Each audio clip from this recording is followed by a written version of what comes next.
Et si les extraterrestres existent? Nous allons traiter le sujet selon plusieurs cas de figure.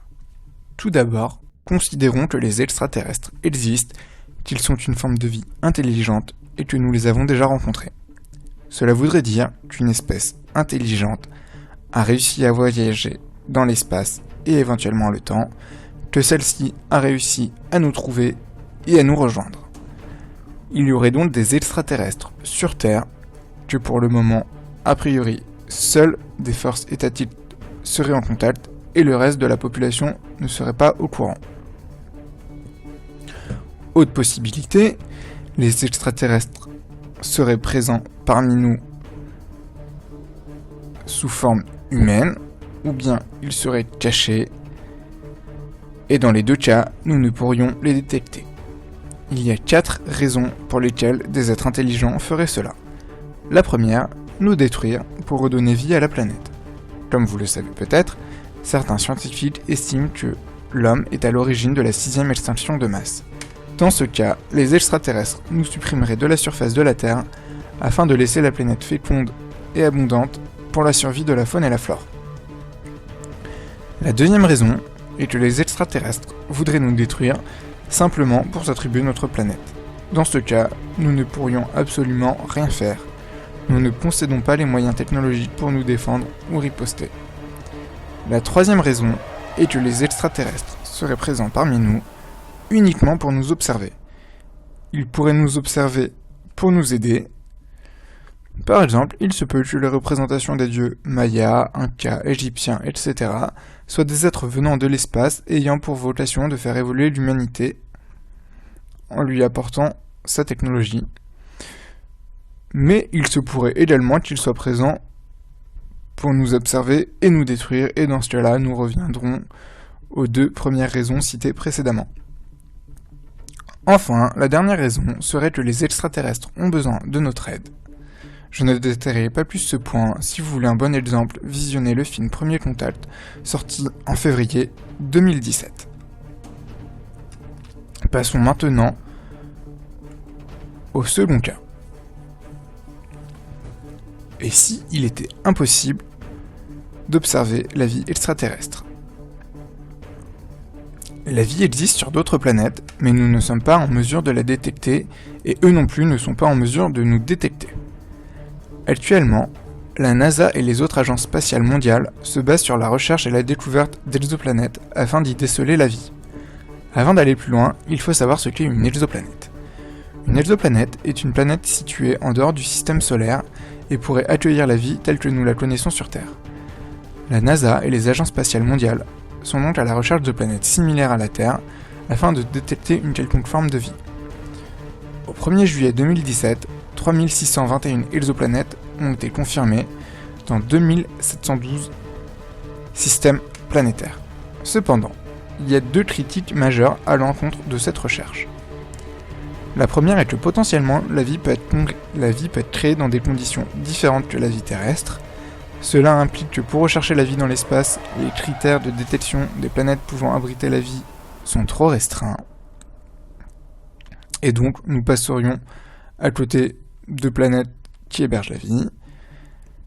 Mais un bon contre-argument à cette critique est le suivant.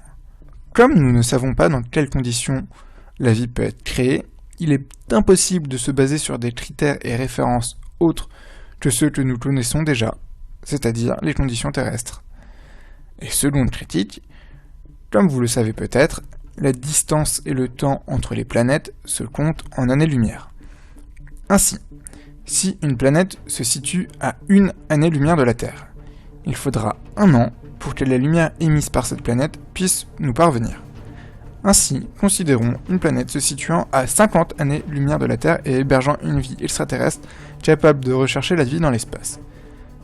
Si les habitants de cette planète découvrent la Terre, ils la verraient comme dans les années 60. Autre exemple, si la planète se trouve à 75 années-lumière et qu'un de ses habitants observe la Terre, que celui-ci zoome sur l'Allemagne, il verrait tout simplement les nazis. Exemple plus lointain, une planète de la galaxie d'Andromède. La galaxie d'Andromède est la galaxie la plus proche de la Voie lactée. Celle-ci se situe à 2,55 millions d'années-lumière.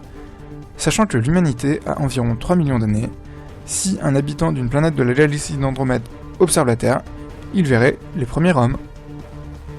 Et enfin, dernier exemple assez parlant, si une planète se situe à 75 millions d'années-lumière de la Terre et qu'un de ses habitants observe la Terre, alors il verrait les dinosaures. Généralisons, une planète se situant à X années-lumière de la Terre et que un de ses habitants regarde notre planète bleue, il verrait la Terre comme elle était il y a X années.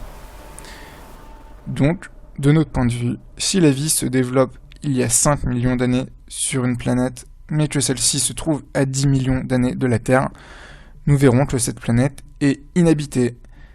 C'est pour cette raison que plus une planète est éloignée de la Terre, moins il y a de chances que l'on puisse observer une vie existante. Voici une autre raison pour laquelle nous ne pourrions pas observer la vie extraterrestre. Une théorie assez plausible stipule que toute civilisation assez intelligente et développée s'autodétruirait avant de pouvoir coloniser une autre planète. C'est ce sort que pourrait connaître l'humanité. De ce fait, la vie étant éteinte sur une telle planète, il nous serait impossible de l'observer, et cette civilisation ne pourrait pas non plus nous rendre visite. Troisième et dernier cas, la vie extraterrestre existe, mais pas de façon intelligente. Il pourrait s'agir de bactéries, d'êtres unicellulaires, de micro-organismes ou de toute autre forme de vie microscopique. N'ayant pas d'outils assez puissants pour détecter une telle vie, nous en conclurions que les planètes observées sont inhabitables. Petit aparté.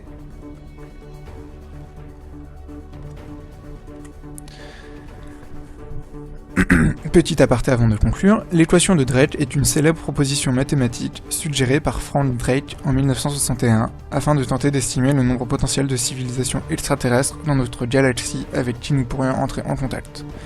Le principal objet de cette équation pour les scientifiques est de déterminer ces facteurs afin de connaître le nombre probable de ces civilisations. Le principal intérêt de cette formule est de montrer qu'une question semblant relever de la science-fiction peut être appréhendée de façon scientifique et ramenée à l'estimation de paramètres astronomiques ou probabilistes bien définis. Conclusion. Des estimations récentes indiquent qu'il y aurait 2000 milliards de galaxies dans l'univers. Ces galaxies contiennent des millions, voire des milliards de planètes. Cela accroît fortement la probabilité qu'une vie existe autre part que sur Terre. Dans une prochaine vidéo, nous étudierons le cas où les extraterrestres n'existent pas. Restez connectés et à bientôt.